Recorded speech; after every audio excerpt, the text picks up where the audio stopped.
Ini adalah sebuah pupuk cair yang sangat dahsyat sekali. Jadi perlu diketahui oleh sahabat semua dari yang harus dilakukan. Yang pertama yang kita butuhkan adalah jika kita hanya menggunakan pupuk kandang ataupun bekas bakaran saja, ini kurang cepat ya. Ini sebelum kita menyiramkan menggunakan air, maka kita harus menyiramkan racikan dahsyat ini terlebih dahulu ya. Biarkan dia kurang lebih sekitar 1 hari 1 malam ataupun 2 hari lamanya, baru nanti kita lakukan penyiraman. Dapat sobat itu menyiramnya itu 3 hari 1 kali. Dan ingat, rahasia agar nangka ini tetap selalu berbuah lebat, dan bahkan saking dahsyatnya racikan ini dapat kita semprotkan juga pada sekitar areal buah ya. Ini sobat dapat lihat kesegaran dapat tercipta dan dia dapat terhindar dari segala penyakit yang menyerangnya. Terutama biasanya kalau nangka itu ini di bagian pelepah ini suka ada kutu-kutu. Halo sahabat semua, jumpa kembali dengan saya Bagus Channel. Pada kesempatan ini saya ingin memberikan informasi yang sangat penting sekali untuk sahabat semua. Mungkin sahabat semua mengalami kesulitan di dalam merawat pohon nangka. Pohon nangka yang lama tidak kunjung berbuah, atau mungkin pernah berbuah tapi tidak kunjung berbuah kembali. Atau mungkin sahabat semua ingin menciptakan kebun nangka agar dapat memiliki kesegaran buah dan selalu berbuah aktif ya, juga lebat seperti ini. Tentu semua itu ada triknya dan saya akan mulai bongkar semua di sini. Kita hanya memerlukan pemikiran agak memperluas sedikit, tapi kebanyakan orang mungkin enggan untuk melakukan. Nah, simak hingga selesai dari apa yang akan saya utarakan jika ingin memiliki pohon nangka yang tetap selalu berbuah lebat dan memiliki kesegaran seperti ini. Mula-mula kita harus memperhatikan apakah tanah yang berada di media tanam ini mengalami pemadatan. Jika memang iya, kita harus menggemburkan kembali seperti ini dengan tujuan agar nanti reproduksi dari makanan yang dihasilkan itu dapat maksimal. Selain daripada itu, agar juga pertumbuhan akar itu tidak terganggu. Nah, setelah itu yang kita butuhkan adalah bekas bakaran sampah. Ini sampah rumah tangga ya. Jadi kalau memang ada plastik-plastik atau mungkin bekas-bekas karet atau apa ya, kita singkirkan ya. Yang kita butuhkan adalah bekas abu bakarannya ini. Nah, ini pun yang digunakan yang sudah terlerai kurang lebih sekitar 2 minggu lamanya, agar nanti dia tidak mengandung unsur panas pada akar. Setelah kita melakukan penggemburan kembali seperti ini, maka yang harus dilakukan adalah mencampurkan dari pupuk bekas sampah bakaran sampah ini ya. Ini kita campurkan dengan tanah yang memang sudah kita gemburkan ulang.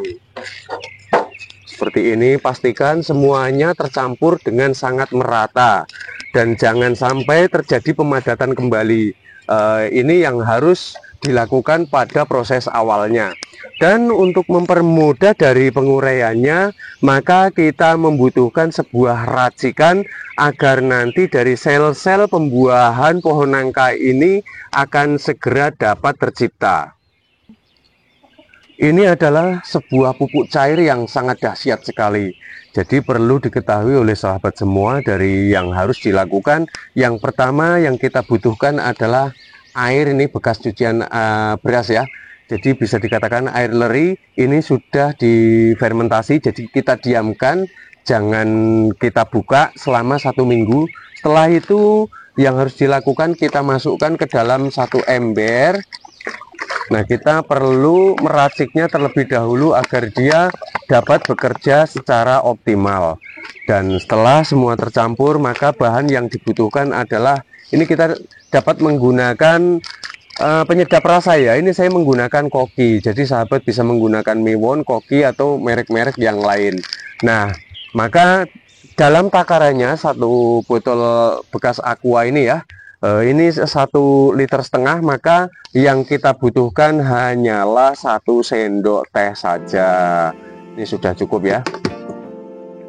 Nah, setelah seperti ini baru kita larutkan betul-betul sampai benar-benar larut.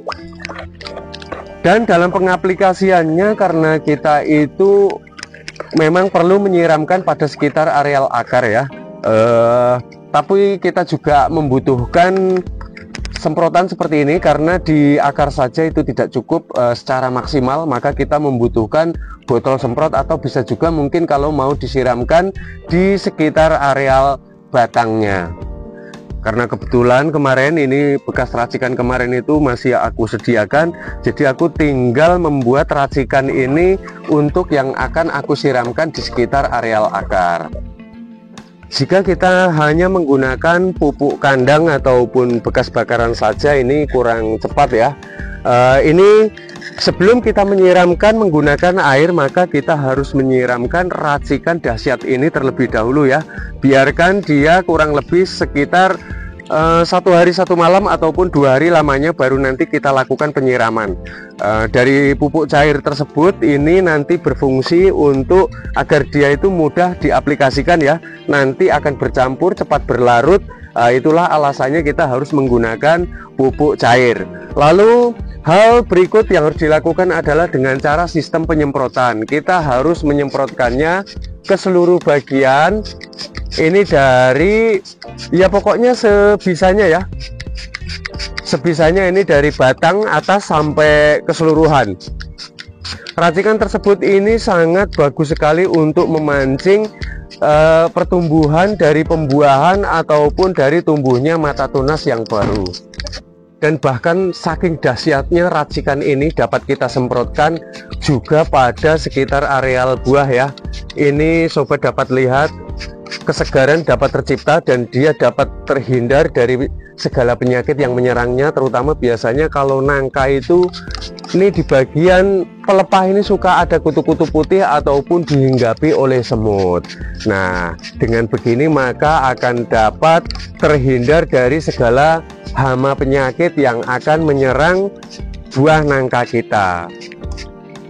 Sobat dapat lihat ya, tangkainya masih segini kecilnya, tapi buahnya segini lebatnya. Nah, ini maka kita perlu melakukan sebuah treatment. Apa yang harus dilakukan? Lihat batangnya pun kecil, saya ingin menunjukkan terlebih dahulu secara dari dekat ya. Ini bekas terlihat banyak sayatan-sayatan. Memang yang harus dilakukan, kita perlu melakukan adanya sebuah penyayatan. Ini sudah dipercaya dari turun-temurun, dari kakek nenekku hingga saat ini aku praktekkan pun. Batangnya sekian tapi buahnya sudah lebat, dan ini sudah ketiga kalinya memiliki buah padahal batangnya masih sekecil ini ya. Lalu bagaimana buat sahabat yang mungkin pohon nangkanya pernah berbuah lalu tidak lama, sudah lama sekali tidak berbuah lagi? Yang dilakukan itu mudah sekali. Lihat pohon nangka ini, dulu buahnya, wah, di video saya yang pernah saya upload ya, sobat dapat lihat buahnya banyak banget, bahkan satu tangkai itu dulu ini bisa sampai belasan. Ini kurang lebih kemarin saya hitung itu bisa 17 dalam satu tangkai. Tapi apa yang terjadi sekarang? Sudah lama sekali tidak berbuah. Nah, yang harus dilakukan langkah pertama, tetaplah kita harus melakukan penyayatan seperti ini secara menyeluruh, tapi jangan sampai berlebihan. Lalu kita harus memperhatikan dari bawahnya ya. Nah, ini gulma-gulma seperti ini harus kita bersihkan dengan segera. Ini akan sangat mengganggu sekali dengan adanya gulma-gulma seperti ini, maka kita harus segera singkirkan. Nah, semut-semut pun biasanya kalau ada gulma itu semutnya banyak sekali seperti ini. Maka yang harus dilakukan, tetap saja kita harus melakukan penggemburan tanah kembali setelah kita membersihkan gulma-gulmanya. Nah, tekniknya pun sama, nanti bisa sahabat berikan seperti pupuk kandang ataupun bekas bakaran sampah tadi ya, dan kemudian siramkan racikan dari apa yang sudah saya tadi kemukakan di awal itu. Dapat sobat itu menyiramnya itu 3 hari 1 kali. Dan ingat, rahasia agar nangka ini tetap selalu berbuah lebat, dia adalah ini, tingkat kelembapan. Selain dari tanahnya ini tidak boleh memadat, maka kelembapannya harus terjaga selalu. Nah, saya rasa artikel ini sangat bermanfaat sekali karena ini juga sudah melalui dengan berbagai macam riset ya dari praktek yang saya lakukan. Jika sobat memang pecinta kebun, ingin menciptakan sebuah kebun buah nangka ya, biar nanti selalu aktif produksi ataupun reproduksinya, untuk mengaktifkan kembali langkah yang sudah saya contohkan tadi di awal itu sudah sangat bagus sekali, dan ternyata hasilnya pun sahabat dapat lihat ya, dari buah nangka saya sangat segar, lebat, bahkan kecil aja udah berbuah. Apalagi yang besar seperti ini sangat mudah sekali menanganinya. Kita jumpa pada konten bermanfaat selanjutnya. Matur suwun.